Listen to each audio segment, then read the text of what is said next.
मागील काही दिवसापासून भारतीय जनता पार्टीमध्ये निष्ठावंत कार्यकर्ता आणि पक्षाचा प्रामाणिक कार्यकर्ता ह्या जो वाद किंवा रस्त्यावरचा वाद किंवा कार्यकर्त्यामधले वाद हा पक्षाच्या वरिष्ठ कोर कमिटीमध्ये चर्चेला गेला.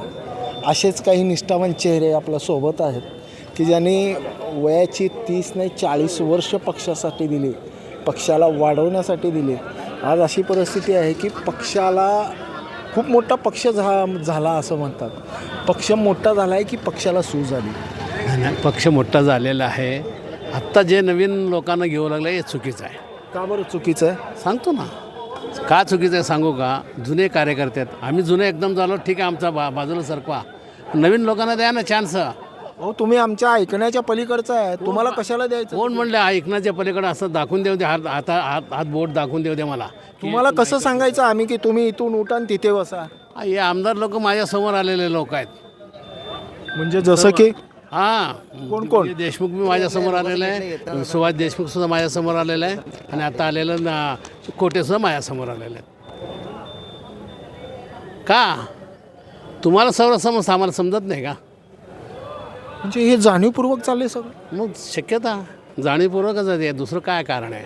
अरे ठीक आहे, तुम्ही गेल्या गेबाला आम्हाला सांगितलं देत नाही म्हणलं, मान्य म्हणून बसलो, नवीन चेहरा द्या म्हणलो, तरुणाला द्या. मग तरुण काय केलं 5 वर्ष काय 4 वर्ष स्टँडिंग कमिटी केले नाहीत. समन्वय साधणारा माणूसच नाही तिथं. एक विशेष म्हणजे तुम्ही आता विषय छेडला म्हणून बोलतो की मागील 5 वर्षामध्ये कोरोनाचे 2 वर्ष सोडले तर 3 वर्ष आपण गृहीत धरू. 2 वर्षामध्ये तुम्हाला स्टँडिंग करता आली नाही, एक मुद्दा. तुम्हाला स्कूल बोर्ड देता आला नाही, दुसरा मुद्दा. तिसरा मुद्दा तुम्हाला परिवहन शेवटच्या टप्प्यामध्ये देखील करता आलं नाही. हे सगळं करून प्रशासनावर वचक ठेवता आलेलं आहे. भाजपाला पुन्हा लोकांनी का सत्ता द्यावी?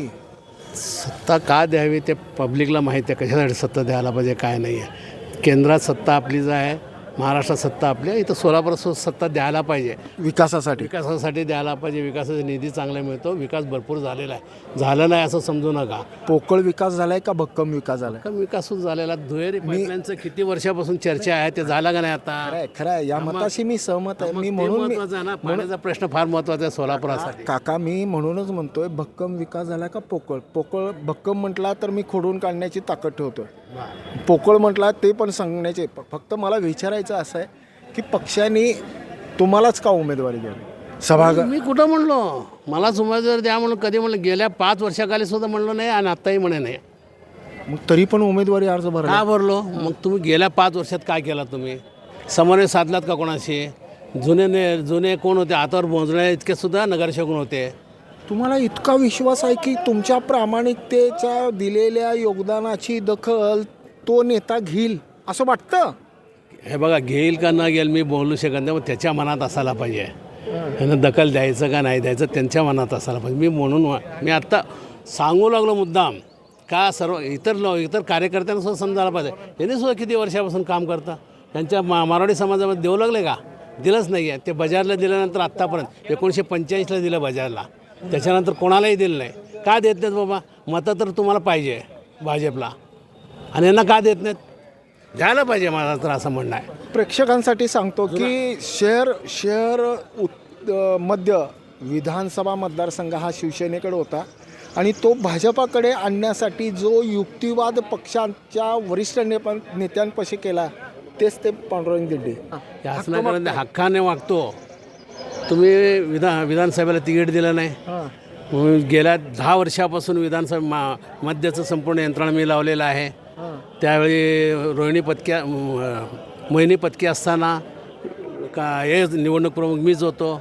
नंतर याला दिले दिलीप मानेला दिले. त्यावेळी बूथ यंत्रणा संपूर्ण मीच केलेलं आहे.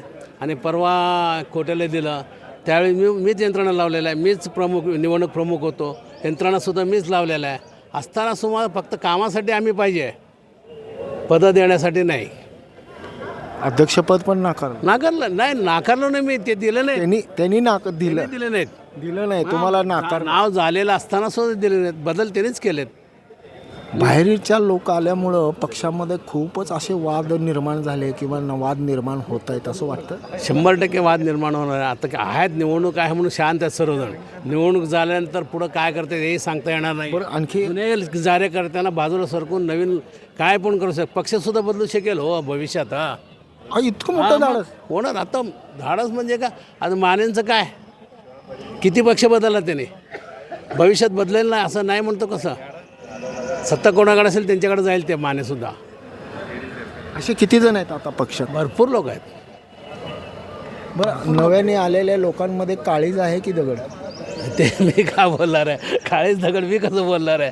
नाही, मी कोणाच्या एवढे बाबतीत निष्ठूर झालेत म्हणून म्हणाले. नाही, एवढं निश्चित ते बोलत नाही मी ते. बरं, परवा देशमुखांनी एक स्टेटमेंट दिलं होतं की बाबा निष्ठावंत कार्यकर्त्यांची दखल घेतली जात नाही. खरंच आहे का हो? त्यांच्या वक्तव्यामध्ये काय दम आहे? मला वाटत नाही बाबा. राहुलाने ते माझा मुलाखत घेतलं, तुम्ही बघितलं असेल. त्याच्यात काय काय उल्लेख केलं मी, उल्लेख केलेलं बघा तुम्ही माझा. म्हणजे तथ्य नाही आहे. तसं असेल तर मागील 5 वर्षाला मग सर जुन्या लोकांना का काढला? निष्ठावंत नव्हते का ते? तुम्ही पण कुस बदलली आहे का? हां, कुस बदलली आहे तुम्ही? हे नाही, मी बदलणार. पक्षासाठी मी काय करणार? पक्ष काय सांगेल ते मी करायला तयार आहे. पक्ष वैयक्तिक सांगत असेल तर मी करणार नाही. पक्षाने सांगू द्या या पद्धतीने करा, करतो. पक्षाच्या विरोधात नाही. बरं, जर का आणखी एक प्रश्न की बाबा पक्षाने उमेदवारी नाकारली तर शहरभर असलेल्या 26 प्रभागमध्ये बंडखोरीचं प्रमाण वाढेल असं वाटतं का? 100% वाढेल. त्याचा फायदा जुन्या पक्षाच्या नेत्यांना, म्हणजे जुन्या कार्यकर्ते जे निष्ठावंत आहेत त्यांना जर नाकारलं ना, बंडखोरी होणार. मग जुने कार्यकर्ते बंडखोराला मतदान करतील का पक्षाच्या नेतृत्वाला? शक्यतो पक्षाच्या नेतृत्वालाच मतदान करतील. बंडखोराला कोणी मतदान करत नाही. रस्सी जल गेली की बल नाही गेला म्हणतात ना, ते त्यांच्या वाक्यामधून शेवटच्या दिसून येतं. असेचे का दुसरे निष्ठावंत आहेत ते मग म्हणाल्याप्रमाणे अनेक वर्ष मारवाडी समाजाला उमेदवारी मिळावी म्हणून झगडणारे दायमा निश्चित झालं आहे तुमची उमेदवारी. पक्षाकडं मागणी केलेली आहे प्रभाग क्रमांक 1 सर्वसामान्य प्रभागामधून. तर गेल्या 40 वर्षा पण पक्षाची निष्ठावंतपणे कार्य करत असताना सोलापुरातला मारवाडी समाज हा 100% भारतीय जनता पार्टीच्या पाठीशी आहे म्हणूनच यंदाच्या वर्षी तुम्हाला उमेदवारी समाजाला देण्याचं त्यांनी निर्णय घेतला. स्वागत करत आहे. पक्षाच्या प्रत्येक पदाधिकारी सर्व आमदाराला त्यांना भेटलं आहे आणि त्यांनी आश्वासन दिलं आहे की मारवाडी समाजाला यावेळेस जरूर विचार करणार. गेल्या 20 वर्षापासून मारवाडी समाजाचा एकसुद्धा लोकप्रतिनिधी महानगरपालिकेमध्ये नाही. नक्कीच सोलापूर महानगरपालिकेमध्ये हा जो बदल आहे तो नक्कीच पक्षाकडून दिसून येईल आणि येणाऱ्या काळामध्ये मारवाडी समाजाचा एक प्रतिनिधी आणि निष्ठावंत कार्यकर्त्यांची हाक पालिकेच्या सभागृहात नक्कीच ऐकायला मिळेल. ब्रेन न्यूज करता यासिन शेखसह मी नितीन पात्र.